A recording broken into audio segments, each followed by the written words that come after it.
Bem-vindos à Consagração 2018. Você já reparou que esse é o último mês do ano? Estamos numa reta final de um ano de tantas guerras, de tantas lutas, no meio da família, no meio das finanças, em todas as áreas tivemos lutas e lutas terríveis. Porém, eu louvo a Deus junto com você, porque nós não somos dos que retrocedem, mas sim dos que avançam para o alvo. Eu louvo a Deus pela sua vida, eu louvo a Deus pela sua perseverança, porque mesmo em tantas lutas acontecendo, você não deu para trás. Você faz parte de uma família, de um exército e de um povo mais que vencedor. Porém, surge a pergunta, último mês do ano, o que faremos? Para onde iremos? Como nós andaremos? Como temos aprendido ao longo de todos esses anos, Deus tem um tempo determinado para cada coisa. E para nós começarmos, eu gostaria de explicar para você, trazendo à memória uma profecia antiga, uma profecia de alguns anos atrás. Em 2012 para 2013, eu profetizei que Brasil é o escudo da América e que Chile é a espada da América. Agora, como Brasil e Chile poderiam andar juntos? Como escudo e espada poderiam estar separados? Incrível que agora, nos últimos dias, se você acompanha a mídia e acompanha a questão financeira mundial, Brasil e Chile estão entrando em uma aliança corporativa de queda de impostos, redução de taxas e um livre comércio entre as nações. Será que isso não aponta para esse tempo que nós estamos vivendo, onde escudo e espada avançam juntos? É isso. Então, nós precisamos avançar juntos em amor como Judá. Nós estamos no tempo onde se chama dezembro, e dezembro é o 12º mês do calendário gregoriano. O que acabou de acontecer? Como eu disse, Brasil e Chile, mercado livre, duas potências que estão se libertando de uma maldição socialista, de um peso maligno que trouxe queda da moral, queda dos muros da família e um monte de abominações, de acordo com a palavra de Deus. Não sou eu que estou dizendo, mas é a própria Bíblia que chama de abominação muitas coisas que foram legalizadas, tanto no Chile como no Brasil. Para nós entendermos melhor, eu dividi nossa consagração em 3 partes hoje. Nossa consagração vai ter um primeiro tempo chamado entendimento, um segundo tempo chamado tempos e um terceiro tempo chamado ato profético, onde eu vou estar trazendo a profecia do nosso mês e todos os pontos que nós precisamos. Então, no primeiro tempo, chamado entendimento, nós vamos ver calendários e números. No segundo tempo, chamado tempos, nós vamos ver um paralelo entre Hanukkah, a festa que começa hoje, o anticristo, e hoje, o que está acontecendo no dia a dia. E num terceiro momento, lá no final, nós vamos ter a profecia e nos posicionar para vencer com atos proféticos. Amém? Então, vamos para o entendimento. Tá? No calendário natural, nós estamos, então, no mês de dezembro. Como eu já disse, é o 12º mês do calendário gregoriano. Tá? O nome dezembro, ele vem de uma origem romana, pois o mês de dezembro, na verdade, se chamava Decem, que era o 10º mês do calendário romano. Por isso ele se chama dezembro. Até aqui nós temos 2 códigos. Nós temos o mês 12 do nosso calendário gregoriano e o 10, porque o nome dezembro aponta para 10. O que isso significa? Vamos interpretar? Isso vai falar de governo, 12, porque são 12 horas do dia, 12 horas da noite, as 12 portas de Jerusalém, as 12 portas da Jerusalém Celestial.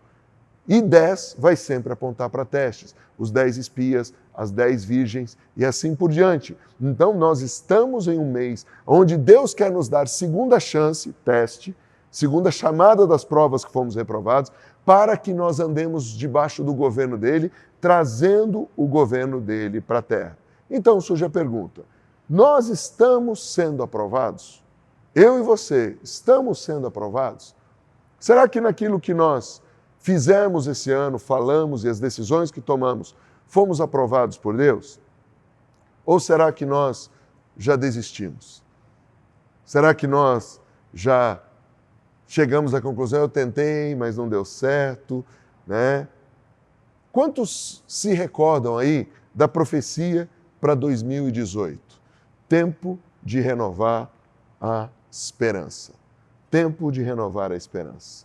Queridos, quando Deus dá um tema desses, é porque nós seremos atacados de todos os lados. Nós precisamos ter esperança quando há desespero. Nós precisamos ter esperança quando há falta de esperança. Nós precisamos ter esperança quando estamos esperando algo que ainda não aconteceu. Será que você pode dizer comigo, nós não somos dos que retrocedem, mas renovamos a esperança naquele que prometeu e avançamos?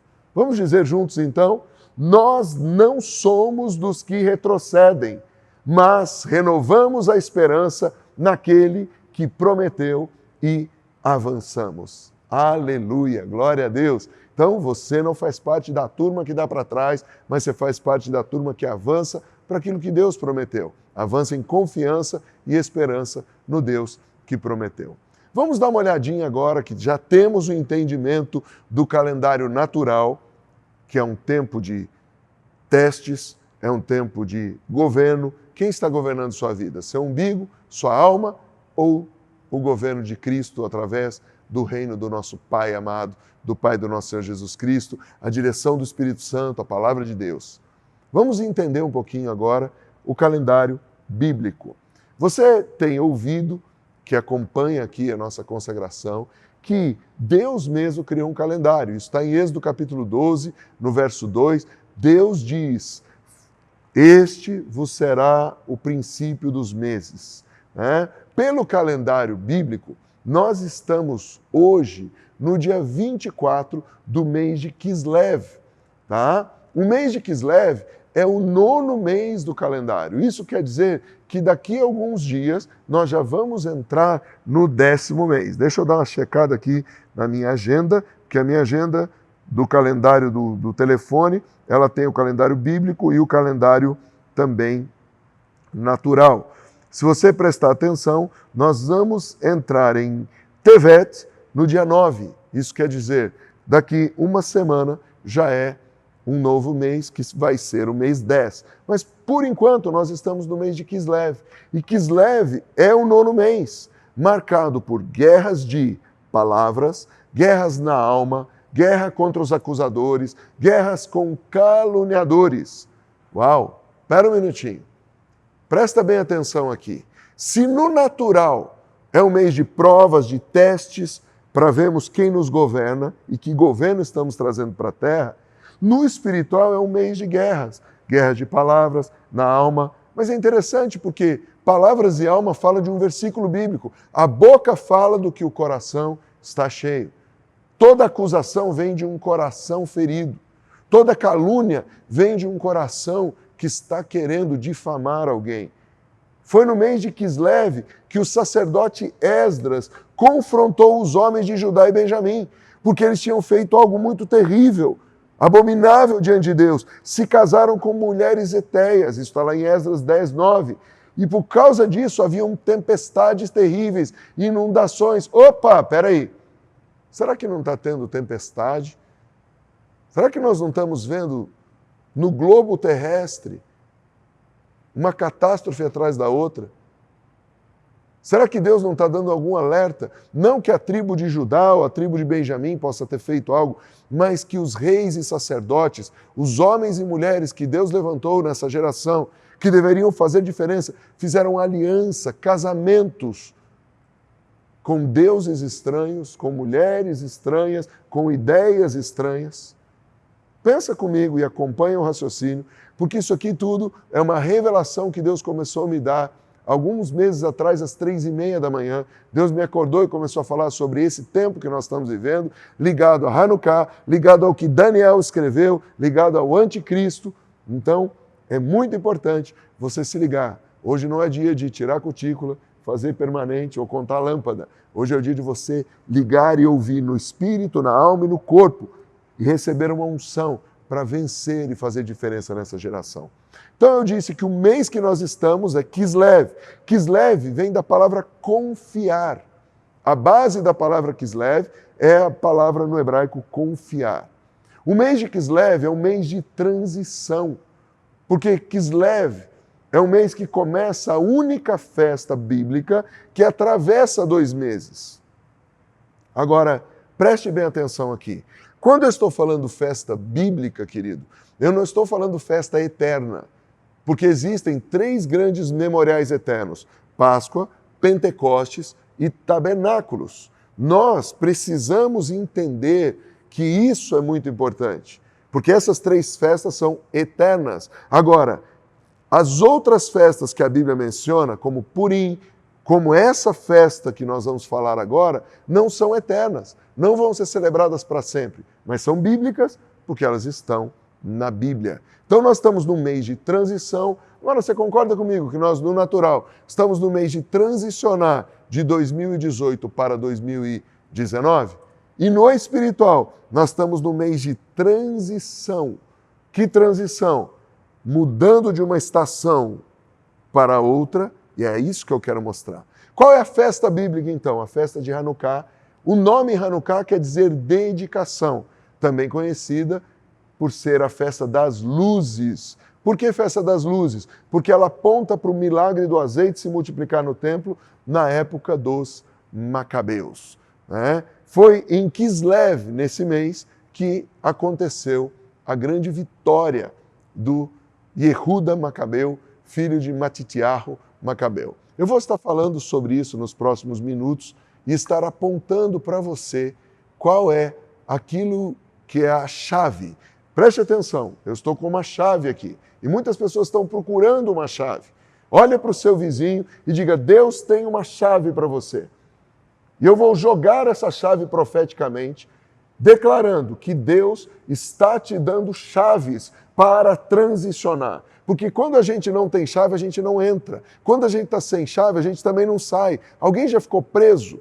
Eu não vou citar o nome de uma cantora famosa, mas há muitos anos atrás, junto com uma equipe apostólica, nós ministramos uma cantora famosa que ficou a noite inteira presa. E aquilo era um sinal de que a adoração do Brasil estava presa. Então, levante as suas 2 mãos proféticas e diga: eu recebo chaves hoje, no nome santo de Jesus. Alguém pode dizer aleluia? Esse é o tempo que o Senhor vai alinhar céus e terra e te dar chaves proféticas. Esse é o tempo que Deus vai trazer milagres para você e para sua família. Você e sua casa não ficarão mais presos na ignorância. Você e sua casa não ficarão presos na estagnação do passado. Você e sua casa andarão de glória em glória e o Senhor vai acrescentar vida, unção, força, saúde e finanças para que você e sua casa plantem o reino na terra. Aleluia! Glória a Deus! Nós estamos então no mês de Kislev, e Kislev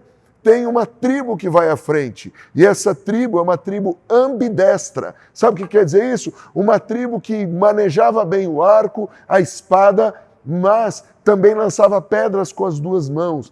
Tribo que tinha maior habilidade na arte do arco, de lançar flechas. O que eu faço determina até onde meus filhos vão chegar. As decisões que eu tomo podem paralisar uma geração ou podem ativar uma geração.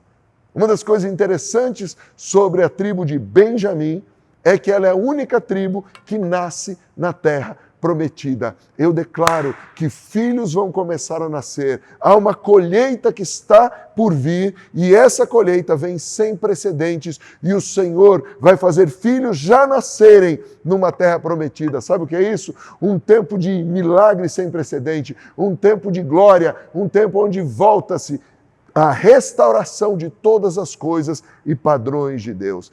Benjamim é uma das únicas tribos que a sua pedra, todas as tribos tinham suas pedras. Benjamim tinha uma pedra. A sua pedra não foi dada para o querubim caído. Maurício, o que significa isso? A tribo de Benjamim, junto com mais 2 tribos, formam 3 pedras específicas que são estratégicas para o tempo do fim. Eu vou falar isso mais adiante na Escola Shofar 2019, se você quiser participar. Isso vai estar no meu novo livro chamado Tempos Eternos. E ali nós vamos falar um pouco sobre pedras, sobre gerações, sobre cores. Agora vamos dar uma olhada como se escreve a palavra Benjamim, a tribo de Benjamim. Benjamim se escreve com Ben, que quer dizer filho, Yad, que quer dizer mão, e Mene, que quer dizer direita. A mão ela pode ser representada aqui no Yad, como está em Isaías 48:13. Uma mão aberta, levantada, indicando indicação, direção, pare, indicando consagração, indicando ministério. Já a mão fechada simboliza poder, domínio, dívida, trabalho e dor. Isso quer dizer então que nesse mês Deus nos dá uma unção para paralisarmos toda a obra do inimigo, levantarmos nossas mãos em adoração e guerra, para repreendermos todo o poder do espírito de dívida, virá a restituição, o Senhor abençoará o trabalho das tuas mãos, o Senhor arrancará toda a dor do meio de ti e te dará o domínio sobre a terra onde Ele tem te dado. Posso ouvir aleluia? A letra, o código da tribo de Benjamim é a letra Samek. Samek se escreve dessa maneira que você está vendo aqui no telão. A figura de Samek é a figura de uma aliança ou um ciclo completo. Fala de apoio. Presta bem atenção aqui. Como eu estou sobre a mesa, me apoiando. Imagine então aqui embaixo um grande arco, uma aliança. A aliança com Deus me traz apoio, me traz sustento. Esse era o segredo da tribo de Benjamim. A aliança que o pai dele, que o avô dele, que o bisavô dele tinham com Deus. Lembra-se, Deus disse, eu sou o Deus de Abraão, de Isaac, de Jacó. Benjamim, o caçula de Jacó, estava apoiado na promessa da aliança que Deus tinha com seu pai, seu avô e seu bisavô. Palavras que se escrevem com Samek: virar, ir, dar a volta, cercar, esconder, entrar no tabernáculo, sucar. Sabe o que significa isso? Isso significa que Deus está nos dando não apenas uma unção para tirar a dor, Deus não está dando apenas uma unção para sermos restituídos, mas Deus está nos dando uma unção para virarmos, darmos a volta, cercarmos os inimigos, escondidos numa emboscada, entrarmos e como que de repente tomarmos de volta aquilo que é nosso e junto com o noivo aparecemos. Kislev é um mês para receber unidade, ou em unidade, com aqueles que querem edificar as novas estratégias de guerra. Maurício, repete para mim porque ficou confuso. Kislev é um mês para receber em unidade com aqueles que querem edificar as novas estratégias de guerra. As novas estratégias de guerra só virão para aqueles que andarem unidos por um propósito: edificação da casa. Edificação da casa não é só o seu lar, mas é a casa espiritual onde você está. A Bíblia chama a igreja de casa de Deus. Você está edificando para quê? Daqui a 10, 20, 30, 40 anos, muitos já não estarão mais aqui. E onde estarão seus filhos espirituais e naturais? Onde estarão os filhos dos filhos? Na casa que você está edificando. Kislev aponta para nos movermos rápido e darmos tiro certo. Acertarmos o inimigo. Kislev é um mês para entrar no novo. Que novo? Novo nível de descanso e de confiança. Deus quer que nós descansemos nele. Deus já nos deu chaves. Agora Ele quer que nós entremos nesse novo nível de descansar nele e confiar nele. Kislev é um mês para lembrar dos sonhos e das promessas antigas. Não tome decisões. Eu repito, presta bem atenção aqui. Não tome decisões fora daquilo que Deus tinha prometido. Porque o destino das suas gerações está nas promessas antigas. O destino da tribo de Benjamim estava nas promessas de Abraão, de Isaac e de Jacó. O destino das suas gerações está naquilo que Deus prometeu. Então, olhe para isso. Kislev é um mês para estar alinhado com a família, para entrar na promessa junto em aliança. Tá? Não é só família natural, mas é sua família espiritual. Kislev aponta para nós tomarmos muito cuidado com o isolamento. Cuidado para não se isolar. Às vezes isolamento acontece como aconteceu com Ló. Mas Ló não estava isolado, Ló estava com a esposa, com as filhas, sim, mas isolado. Porque a sua família fora do corpo de Cristo é uma família isolada. Porque a sua família é um pedaço. E a sua família precisa estar dentro do propósito de Deus, dentro dos desenhos de Deus. Que leve a ponta para lutarmos contra as forças, culturas e sentimentos anticristo das trevas em unidade. Nós só vamos vencer o anticristo se nós estivermos em unidade. E aí eu entro no tempo número 2 agora, que é o tempos. Presta bem atenção, nós devemos lutar contra as forças, culturas e sentimentos anticristo das trevas em unidade. Eu preciso muito mais da sua atenção agora, porque eu entro na revelação. Nesse ponto número 2, chamado tempos, agora que nós já vimos os perigos da estação que nós estamos, nós podemos avançar vendo um paralelo entre Hanukkah, a festa que começa hoje, o anticristo e o que está acontecendo hoje em dia. Desde o início de novembro eu tenho falado acerca desse paralelo.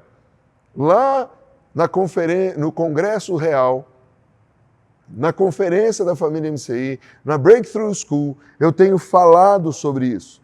Porque há alguns meses Deus tem me despertado de madrugada para mostrar o tipo de guerra que está acontecendo. E a guerra que está acontecendo, as armas do inimigo são para levar o povo ao isolamento, andar em ignorância, até que chegue a apostasia. Tá?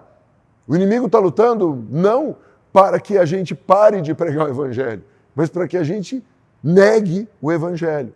E o Evangelho não é só boas novas, o Evangelho é o órfão ser adotado, o Evangelho é a estéril se tornar mãe. O único lugar que você pode ter isso é dentro da casa de Deus, é na igreja, onde o órfão encontra pais espirituais, onde a estéril adota filhos espirituais.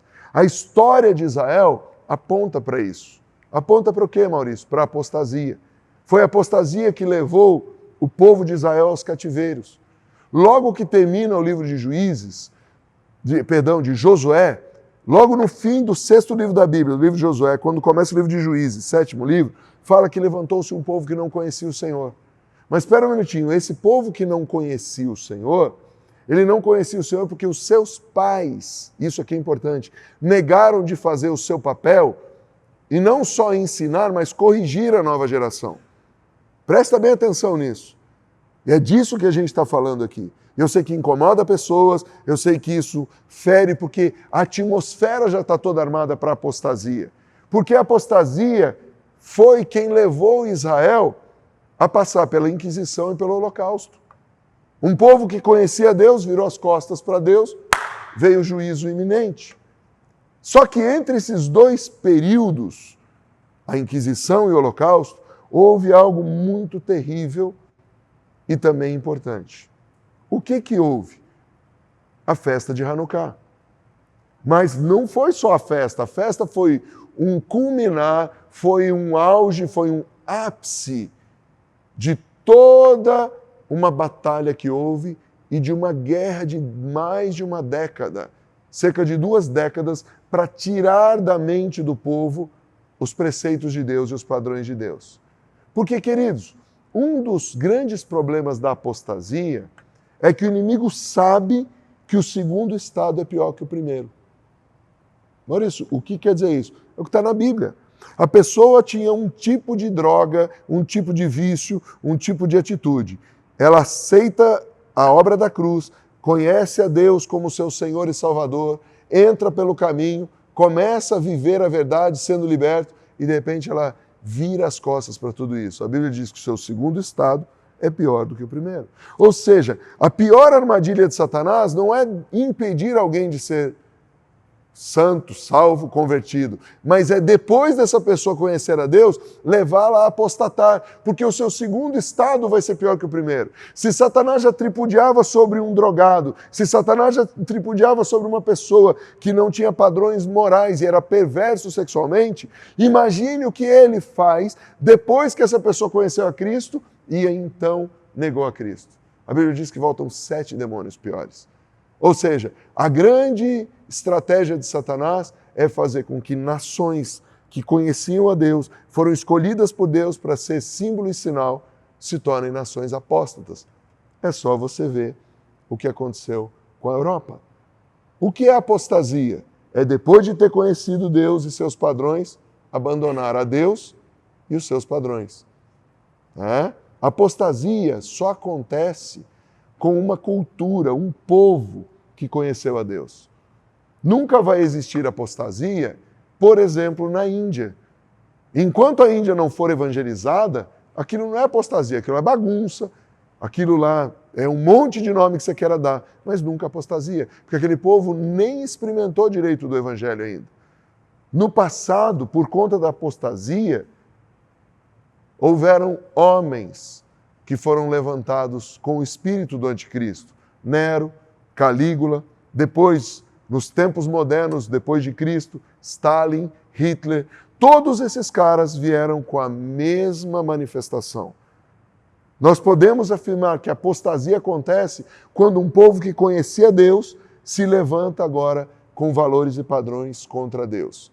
Eu posso afirmar para você, um cara que foi apóstata na Bíblia foi Eli. Qual foi o nível de apostasia dele? Tão grande a ponto de deixar seus filhos roubarem no altar, seus filhos perverterem o altar. Qual foi o resultado? Os filhos morrem e ele morre, quebrando a cabeça na porta do templo. Será que isso não é um símbolo e sinal do que está acontecendo nas nações hoje?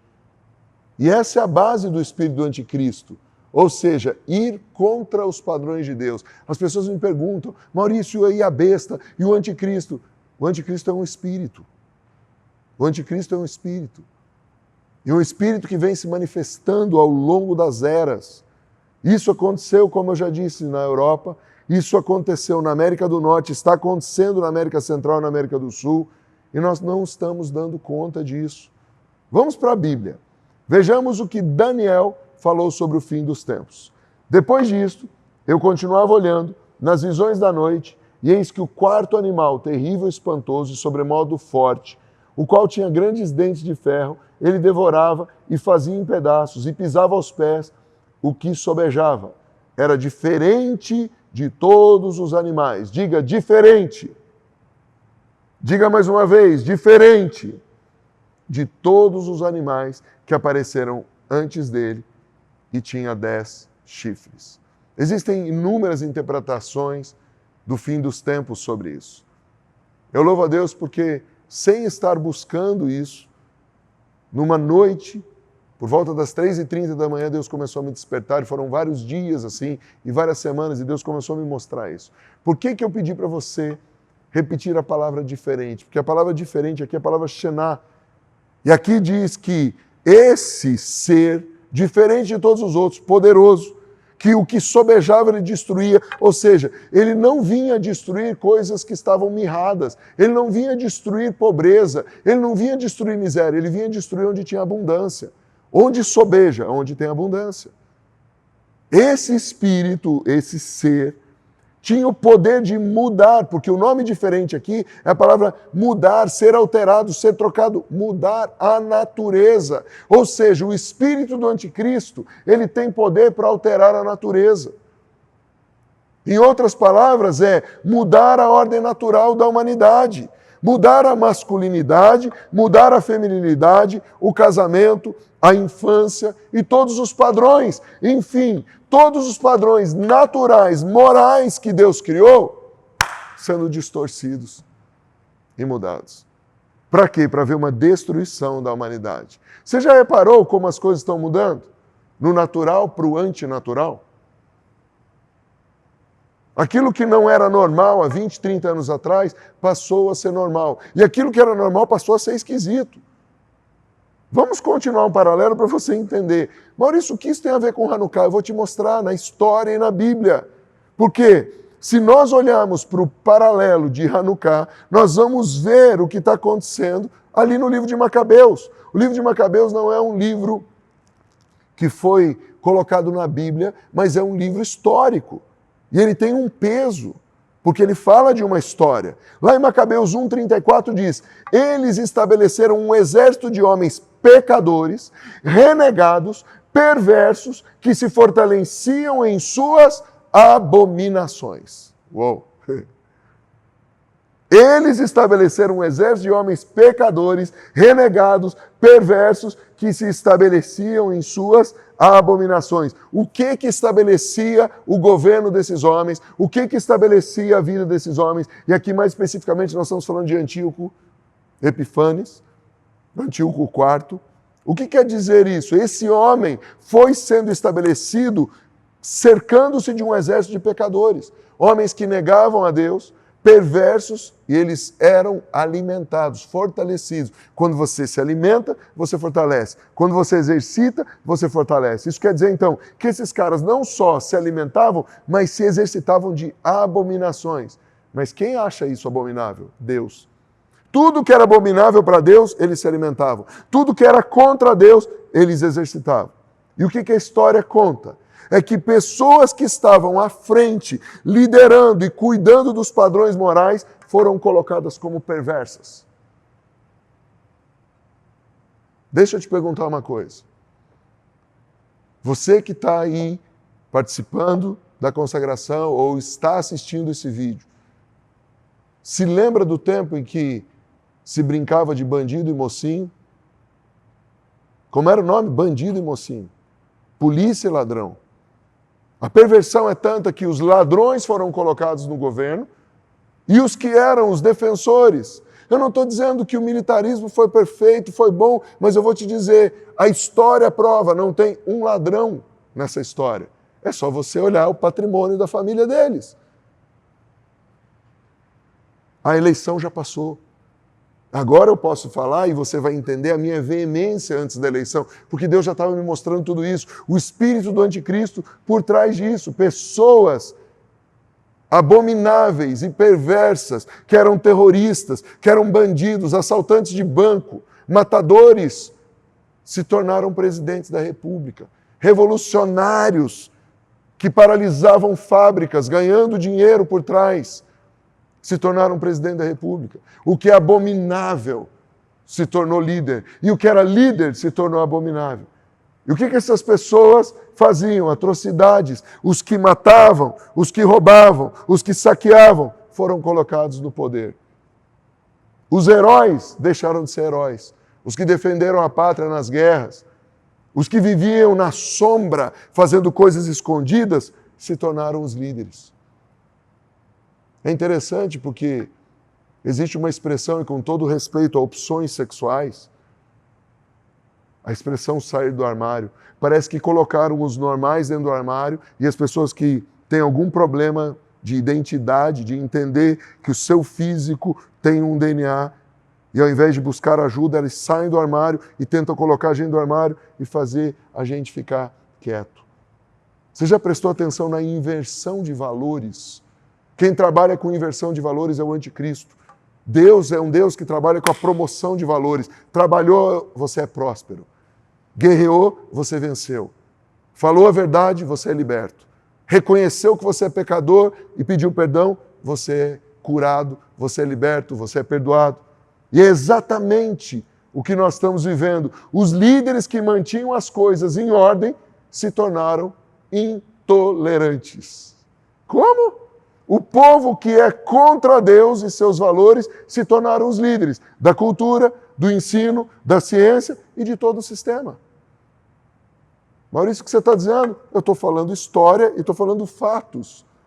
Isso aconteceu nos dias da Inquisição, isso aconteceu nos dias de Hanukkah, quando Antíoco e a sua turma tomou o poder. Eu já vou te mostrar um pouquinho da história. Isso aconteceu nos dias do Holocausto, quando Hitler juntou, inclusive, o voto da igreja protestante. Isso tem acontecido. E agora, na América do Norte, se levanta um Trump falando um monte de coisa e todo mundo é contra. Mas espera um minutinho. Uma das primeiras coisas que esse cara faz foi chamar os pastores para orar. Toda a mídia maldita, anticristo, se levantou contra. Primeira coisa que o Bolsonaro faz depois de ser eleito é orar. Toda a mídia anticristo, socialista, se levanta contra. Ou seja, eu tenho liberdade de falar qualquer besteira, coisas da besta, mas eu não tenho liberdade de falar de Deus.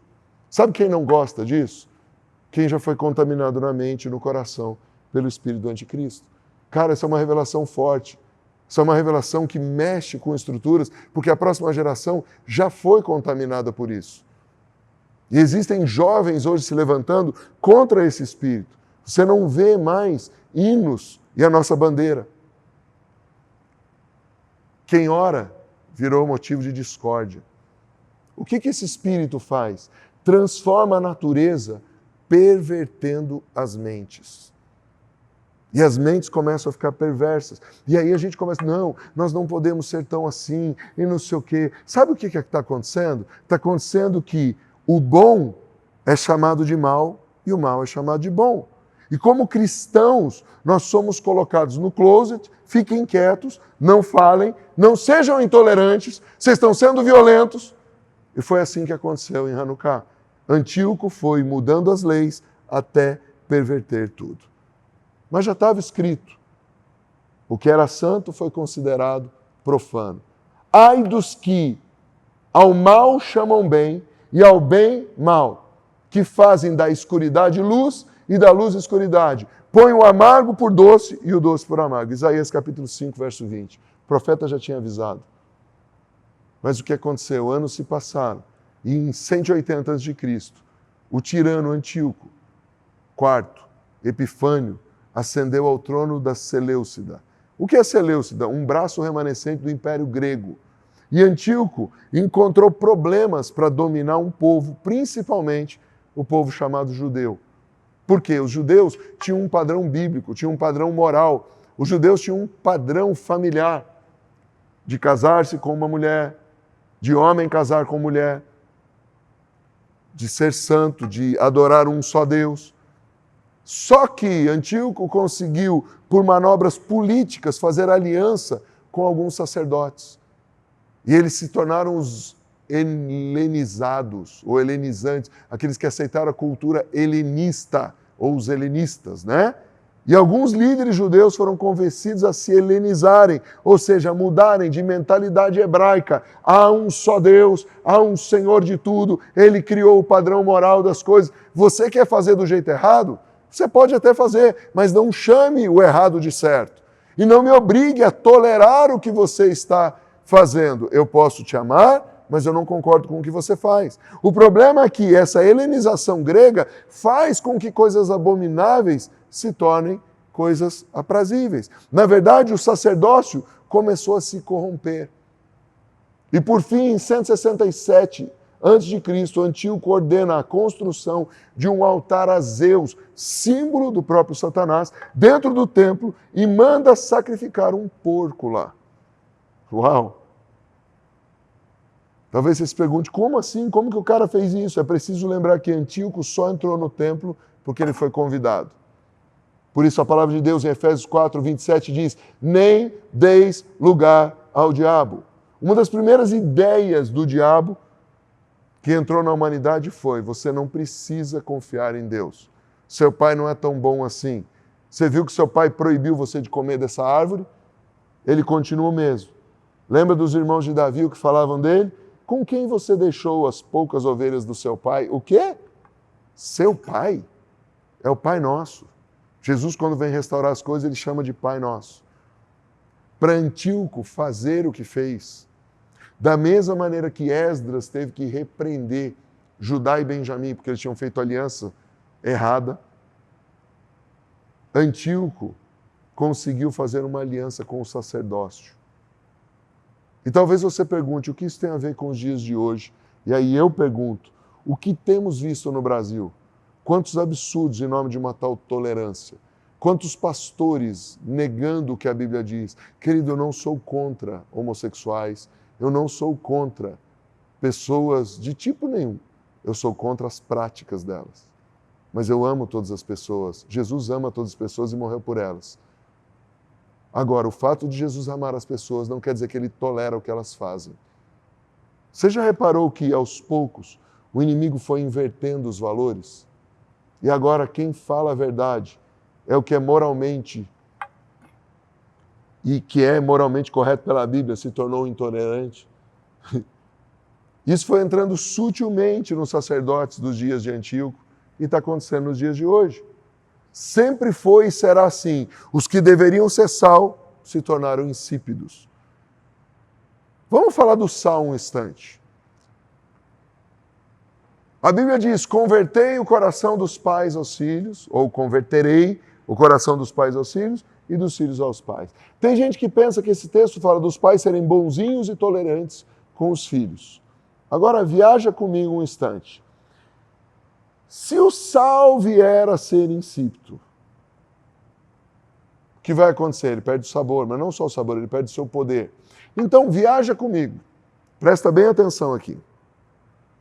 Imagine que um filho desobedeceu o pai, imagine que uma filha desobedeceu a mãe e fez algo fora do que é padrão moral bíblico. O que é padrão moral bíblico?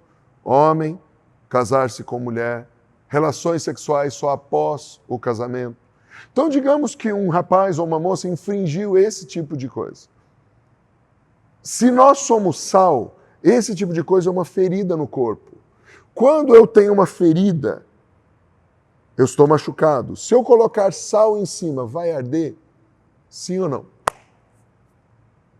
Agora, se eu na época de Jesus não colocasse sal, eu deixaria acontecer uma infecção, porque o sal de algumas maneiras tem um poder curador, purificador e um poder de proteger.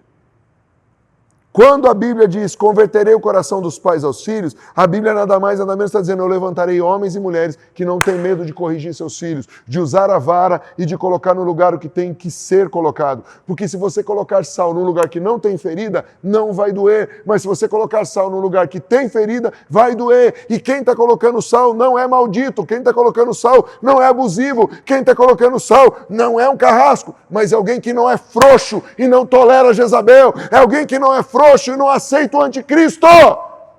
Será que alguém está me ouvindo? Aí as pessoas, não, eu não sou agressivo. Cara, a Bíblia deixa claro como Jesus era. Ele entrou no templo e desceu o pau nas barracas. Por quê? Porque aquilo era intolerável ao nosso Deus. Pecados são intoleráveis ao nosso Deus. Amamos as pessoas. Mas se os pais não corrigirem os filhos, o que vai acontecer com as próximas gerações? Apostasia. Converter o coração dos pais é levar os pais de volta ao compromisso com as gerações de falar e apontar as gerações para Deus. Aí eu pergunto, mas o que Deus quer com isso? Que nós vejamos a festa de Hanukkah como uma grande oportunidade. Hanukkah começa hoje, dia 2 de dezembro, e termina dia 11 de dezembro. Então eu termino depois de 43 minutos de palavra, esse tempo falando sobre um ato profético. Hanukkah, seu nome, como eu já disse, significa dedicação.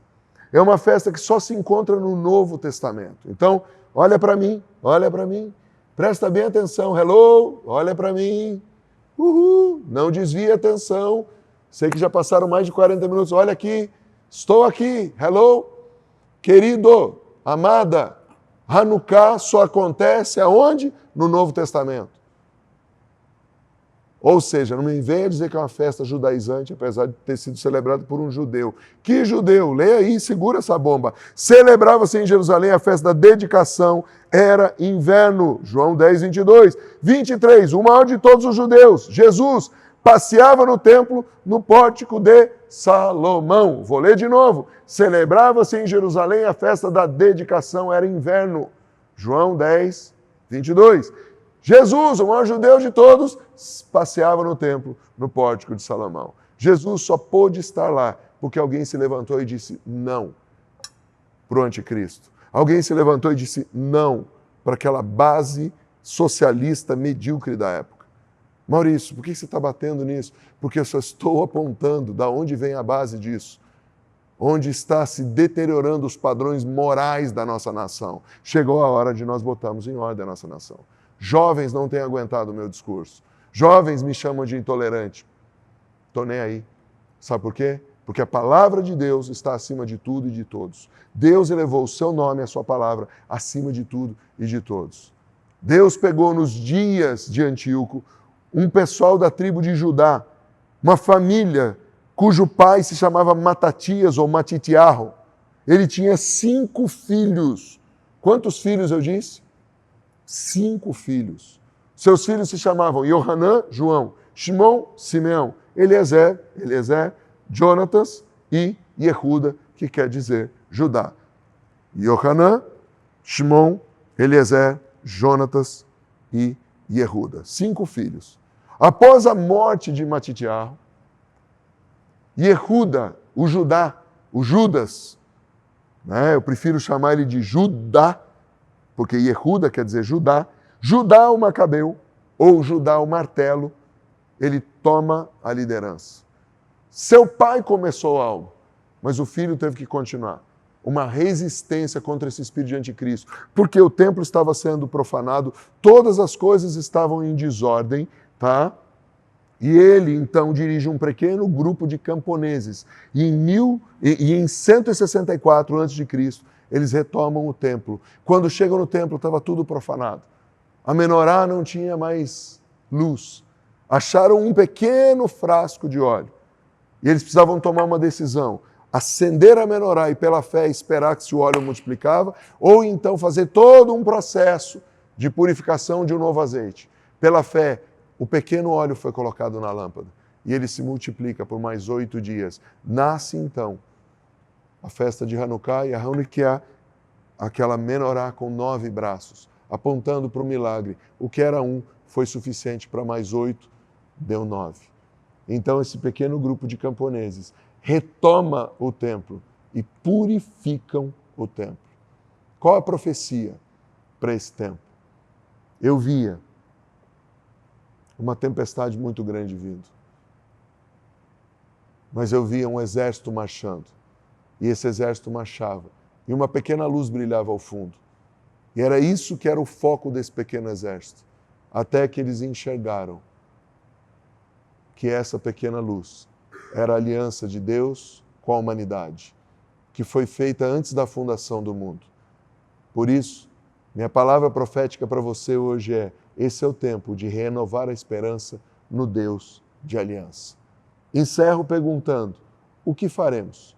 Primeiro, vamos reconhecer onde fomos atacados. Segundo, vamos pedir perdão. Você tem alguns segundos agora para fazer isso. Peça para o Espírito Santo te ajudar a reconhecer onde você e sua família foram atacados, onde as suas ideias estão erradas, onde a sua tendência, seja ela política, religiosa, é contra uma manifestação do espírito de Elias e de João Batista.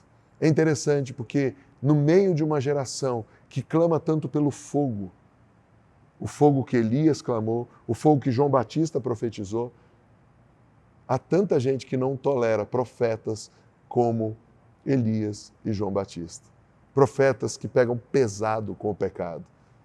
Você já prestou atenção nisso? Os mesmos caras que querem o fogo no altar são caras que querem ser light. Não vai vir fogo light, querido. O fogo de Deus é o próprio Deus, que é um fogo purificador. Quem não quiser esse fogo vai passar por um fogo de juízo eterno, longe de Deus. Pai querido, nós oramos agora, reconhecendo que como igreja fomos atacados, fizemos alianças erradas. Como pessoas, como pais, nós somos omissos. Como filhos, nós somos rebeldes. E nós te pedimos perdão, Senhor. Nós queremos chamar o que é santo de santo, o que é profano de profano, e voltar ao início de tudo, voltar àquilo que o Senhor tem para nós, voltar aos projetos que o Senhor tem para a nação brasileira. Pai, nos perdoe a apostasia, nos perdoe, Senhor, tolerarmos Jezabel, nos perdoe, Senhor, tolerarmos esse socialismo medíocre, podre, que só trouxe destruição para a nossa nação, dos valores morais. Pai, que isso fique claro, que isso entre como espada flamejante e traga revelação e luz aos olhos de cada um que me assiste e me ouve. Haja um despertar de Judá, avança Judá, haja um despertar dos verdadeiros adoradores, haja um despertar do profético, haja um despertar do mestral, haja um despertar do apostólico verdadeiro que faz guerra para plantar, faz guerra para edificar. Haja um despertar de um verdadeiro pastoreio, missões sem precedentes, canções que venham do céu, intercessões que geram filhos. Haja o despertar, assim como o Senhor levantou os 5 filhos de Matitiarro, levanta os 5 ministérios de novo na nossa nação, Pai, em nome de Jesus. Mas continua a pergunta, o que faremos? Agora nós tomamos posição em família. E eu pergunto para você, qual é a sua tribo, qual é a sua família? Com quem você vai edificar os próximos 10, 20 anos? Qual o desenho que Deus te deu?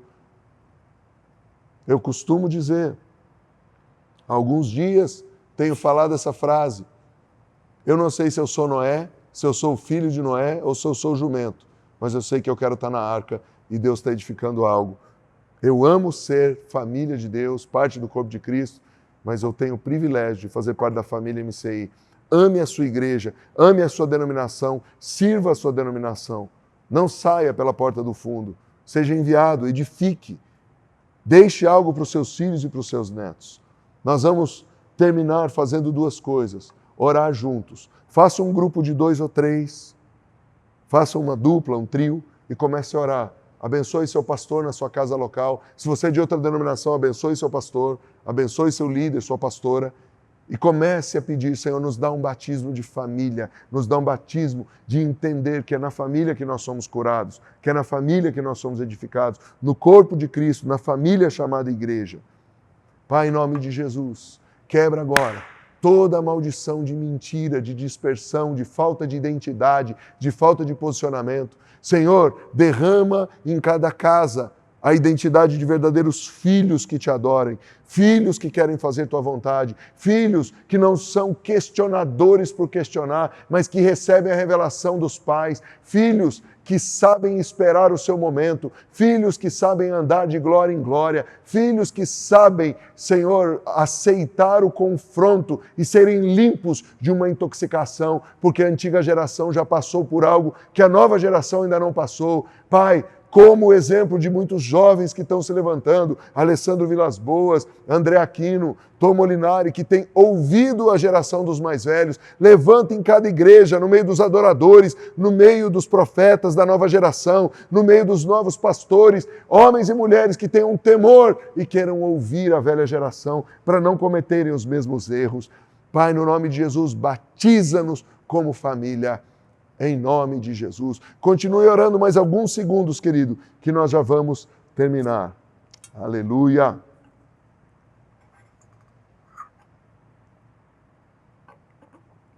E agora eu quero convidar você a ofertar, assim como Matitiarro, seu filho Yehuda e seus outros 4 filhos, e o grupo de camponeses.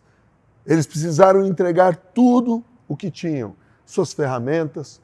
Pense, eles eram camponeses. Eles não tinham muita coisa, mas tudo que eles tinham, eles puseram para a batalha, para tomar o templo de volta. Sabe o que é isso? Botar em ordem a casa de Deus, botar em ordem a família de Deus. Eles sacrificaram tudo. Nesse último mês do ano, o que falta? Quais as coisas que você não conseguiu passar no teste? Comece aqui pelas finanças. Se você é de outro ministério, por favor, e está me assistindo, vá e faça uma oferta no seu ministério. Se você está num hotel, está na sua casa, pegue o número da conta e faça essa oferta. Tá? Você pode fazer isso. Mas, de preferência, faça no ministério que tem te servido, no ministério que traz palavras de vida e te aponta para o caminho. Nós vamos estar encerrando agora. Eu entrego na mão de cada líder das casas locais para ungir você. E nós vamos ir com um cântico de guerra, trazendo nossas ofertas e nos posicionando pela nossa família, pela nossa casa, pelos nossos, para que o Brasil seja cheio da glória de Deus. Pai, em nome de Jesus, nós oramos, agradecidos. E agora, Pai, toca no coração de cada um o que deve trazer e como trazer. Nós nos consagramos a Ti nesse mês de dezembro de 2018, para o melhor tempo das nossas vidas. Que entre agora o tempo de renovar a esperança no Deus da aliança. Para a glória do Teu nome, nós pedimos e te agradecemos. Amém. Deus te abençoe, continue aí com uma adoração violenta, trazendo uma oferta que muda a história, porque você está se dedicando em não deixar a apostasia tomar conta da sua geração, da geração do seu filho e dos filhos dos seus filhos. Deus te abençoe. Até a próxima. Shalom, shalom.